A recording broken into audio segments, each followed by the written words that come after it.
Good morning, everyone. This is Hector Del Garza, and I'm doing the blog assignment for Management 311 Principles of Marketing through Embry-Riddle Aeronautical University. The terms and definitions that are going to be used in this blog are going to be out of our textbook, which is Principles of Marketing by Coulter and Armstrong. So, marketing, all these different industries within the U.S. One of the things that I wanted to talk about today is what's the safest, most probably common and most popular form of transportation in the U.S. today. It's probably air travel. Air travel is what I wanted to base this blog on. Air travel is a growing industry. It's everywhere. It's popular. It gets you anywhere. Um, and various people use it when it comes to vacation time, for business, or just for leisure. So, how does that pertain into marketing, and how do those two work hand in hand and go together? Well, what is marketing? Marketing, per our textbook, is defined as the process by which companies engage customers, build strong customer relationships, and create customer value in order to capture value from the customers in return. So what does this mean? Well, from an airline perspective or the airline industry, they want to learn and they want to know the needs and the wants of the customer.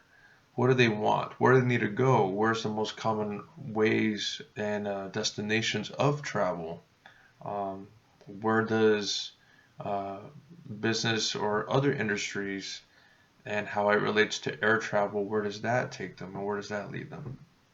So customers wants to stay connected and be integrated with the airlines that supports them. So what helps an airline become integrated and the customer more so become integrated in the airline that they either like, have a perceived value in, or just by word of mouth is the airline to go with?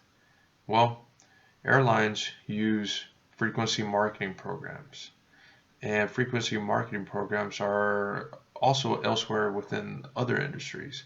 But basically, what a frequency marketing program is a application that or a reward that rewards customers who buy frequently or in large amounts. So you guys have probably seen um, your frequent flyer miles offered by various airlines within the industry. Um, each one has their own, but a little bit later on, I'm going to tell you how that kind of ties into and how you can apply that to different airlines within a group. And I'll tell you what that group is. So, frequency marketing programs, that's important. Ultimately, price is important, right? I mean, well, at least maybe for some. Uh, the lower the price, the better. Um, More or less across the board, that's how it is. But why could price not be as important to someone else? Well, personally for me, that's just the reason. Just because something is cheap doesn't mean that it's for me. So what airlines try to do is they try to establish a customer relationship management. This type of customer relationship management within the industry makes sure that the customers are being taken care of, that they offer a good amount of services, and they just build that two-way relationship with the customer. So the definition of customer relationship management is managing detailed information about individual customers and carefully managing customer touch points to maximize, and that's a keyword, maximize customer loyalty.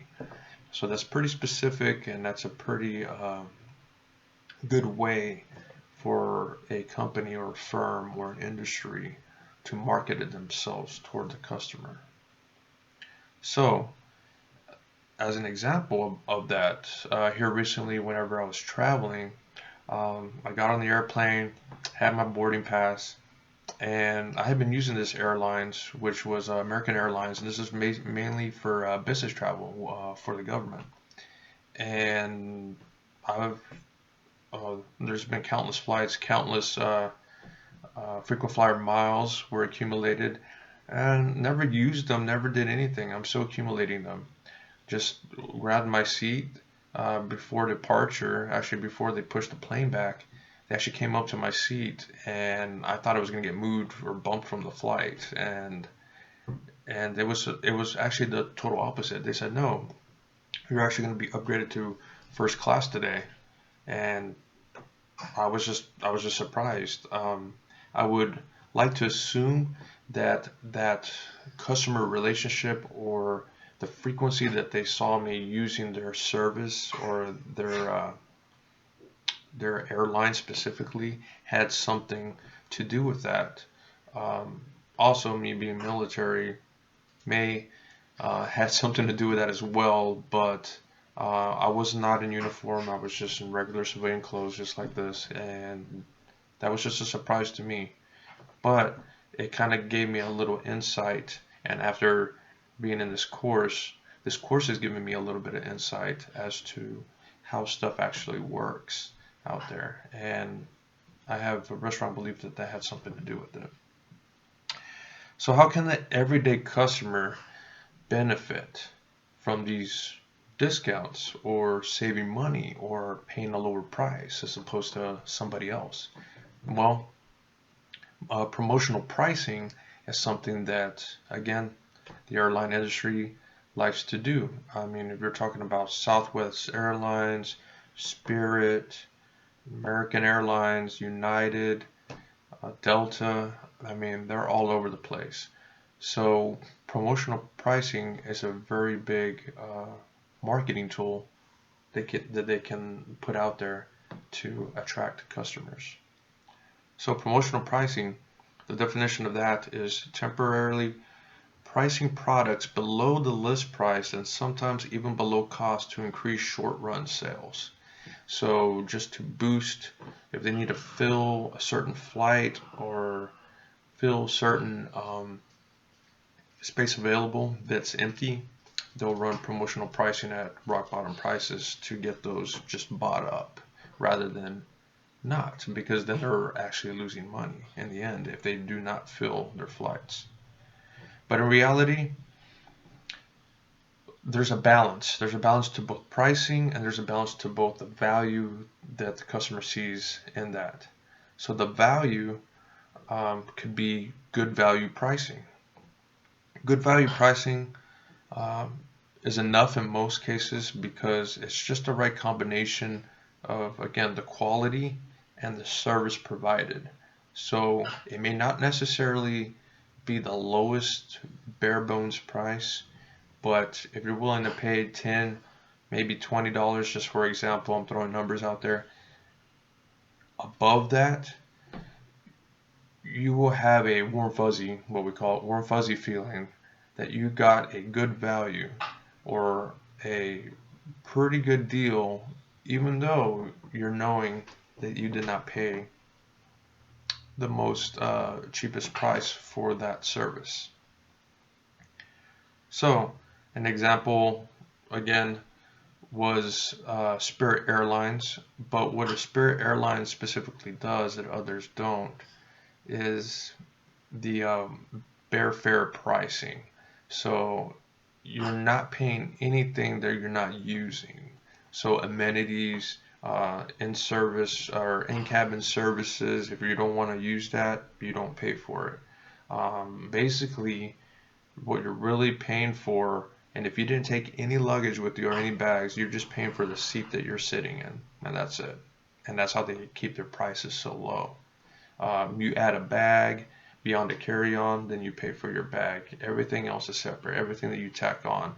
So you can actually weigh that when you see a very cheap Spirit Airlines price when compared to maybe a competitively priced airlines, American Airlines.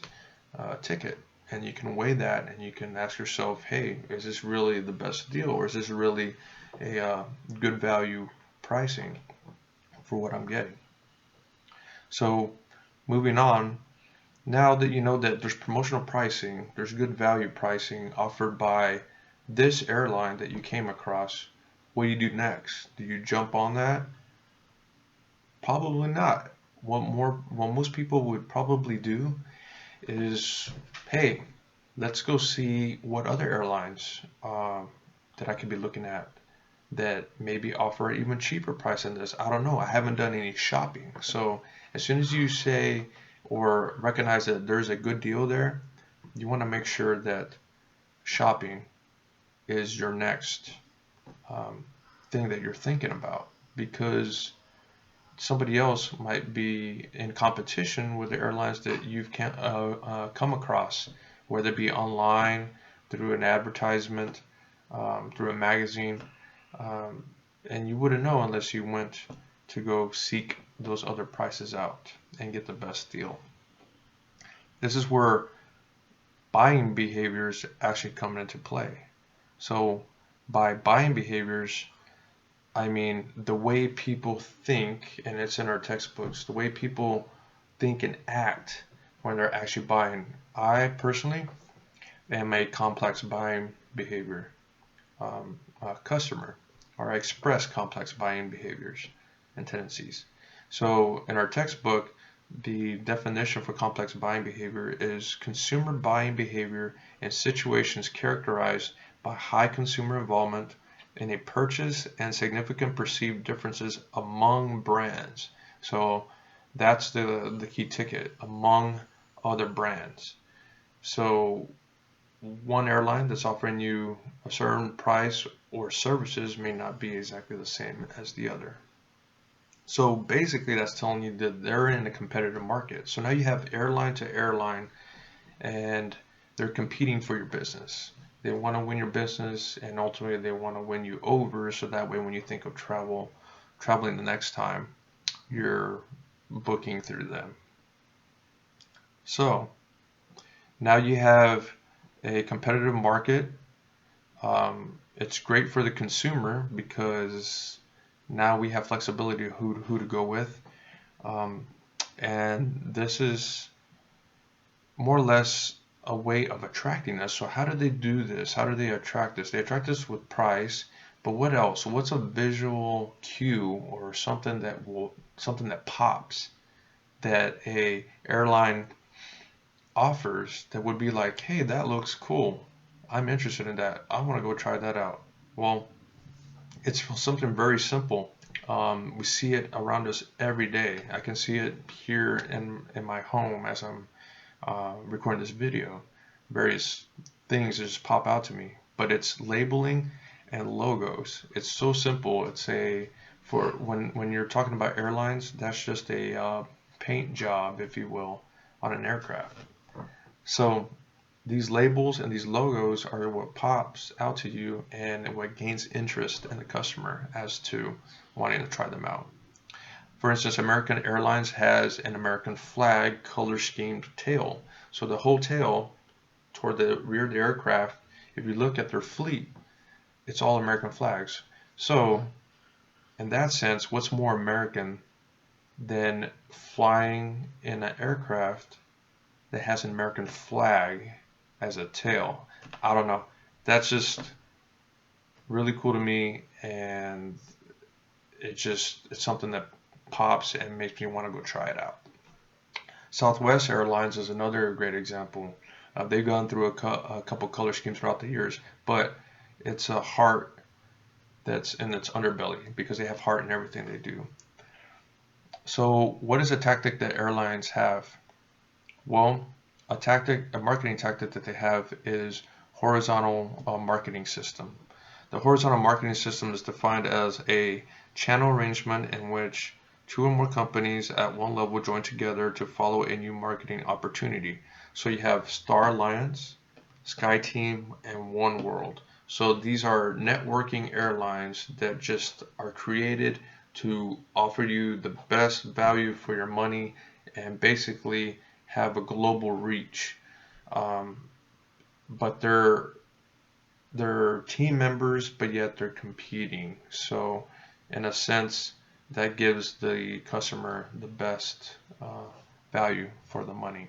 But it allows the customers to travel amongst these one world or Star Alliance groups, horizontal marketing systems um, that gives a competitive advantage over some others.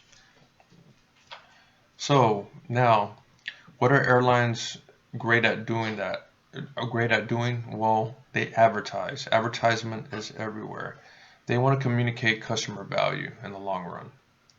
In the end, all marketing strategies is an effort to build customer relationships, offer a good value, establish their brand, and gain customer loyalty. And that's the key. That customer loyalty is what's going to bring you back. It's what's going to allow you to communicate with your friends and family by word of mouth and telling them how great this airline, whichever you decide to choose, of how it was great for you and how it can be great for them. And that's one of the big things that across all industries, even going outside of the airline industry, is what they strive for, is that customer loyalty, because you're going to come back time and time again for years to come. So class, this was my vlog for uh, air travel and the airline industry for Marketing 311. I hope that you learned a little bit about how marketing ties into um, the airline industry, and I just want to thank you for your time, and I hope you liked the presentation, and in the end, safe travels. Thanks.